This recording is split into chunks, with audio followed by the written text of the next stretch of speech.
Hello everyone, CBSE site ఇంకా open కాని వాళ్ళ కోసం మరొకసారి ఇక్కడ వీడియో పెట్టడం జరిగింది గ్రూప్లో. ఈ వీడియోని మీరు ఓపెన్ చేస్తే అన్నీ క్లియర్గా ఉంటాయి, మీరు లాగిన్ అవ్వచ్చు.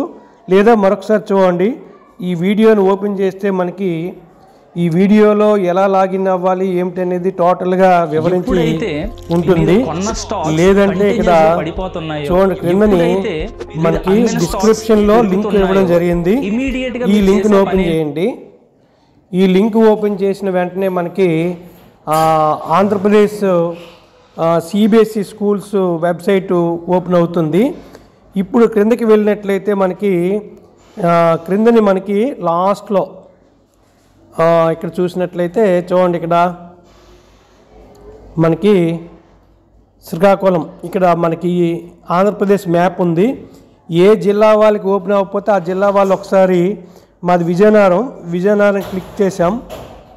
విజయనగరం మీద క్లిక్ చేసినట్లయితే ఈ విధంగా విజయనగరంకి సంబంధించిన 63 స్కూల్ లిస్ట్ ఇక్కడ ఓపెన్ అవుతుంది. ఇక్కడ చూడండి, 63 స్కూళ్ళు లిస్టు కూడా ఓపెన్ అవ్వడం జరిగింది.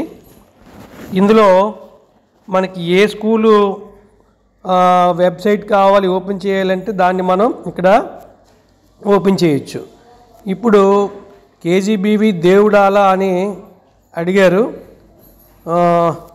అది ఒకసారి చూద్దాం. ఇగోండి, కేజీబీవి దేవుడాల వారిది ఓపెన్ అవ్వలేదన్నారు. ఇలాగా నేను ఇప్పుడు మొబైల్లోనే ఓపెన్ చేస్తున్నాను. దీన్ని ఇలాగా జరుపుకుంటూ పోతే క్రిందని చివరిని యారో మార్క్ ఉంది, దీని మీద క్లిక్ చేయండి. క్లిక్ చేస్తే మీ స్కూల్ తాలూకా వెబ్సైట్ ఇక్కడ చూడండి ఓపెన్ అయిందా లేదా, కేజీబీవి దేవుడాల. ఈ విధంగా మీ తాలూకా వెబ్సైట్ ఓపెన్ అవుతుంది స్కూల్ది. ఎవరికి కావాలని ఇదే విధంగా చేయండి, ఏ జిల్లా వాళ్ళు కానీ ఎవరు కానీ. ఇప్పుడు లాస్ట్కి వెళ్ళేసరికి ఇక్కడ ప్రిన్సిపల్ లాగిన్ అని కనిపిస్తుంది చూడండి, లాస్ట్ది. దీని మీద క్లిక్ చేసి ఇక్కడ ఏం చేయాలి, పాస్వర్డ్ అంటే మీ తాలూకా యూడైస్ కోడ్ని వేయండి. అలాగే చూడండి, కిందనే పేరు కూడా వచ్చింది. పాస్వర్డ్ యూజర్ నేమ్ దగ్గర యూడైస్ కోడ్, పాస్వర్డ్ అనే దగ్గర పాస్వర్డ్ పీ క్యాపిటల్ ఇక్కడ కనిపిస్తున్న విధంగానే టైప్ చేసి @ మీ స్కూల్ తాలూకా అఫిలియేషన్ నెంబరు 121 120 అని ఉంటుంది కదండి, ఆ నెంబర్ని వేసి లాగిన్ అవ్వండి. మీకు సైట్ ఓపెన్ అవుతుంది. ఆ సైట్లో వివరాలన్నీ కూడా మీరు వెంటనే అప్లోడ్ చేయండి. ఈ విధంగా చేయండి. ఇంకా డౌట్లు ఏమైనా ఉంటే కాల్ చేయండి. Thank you one and all.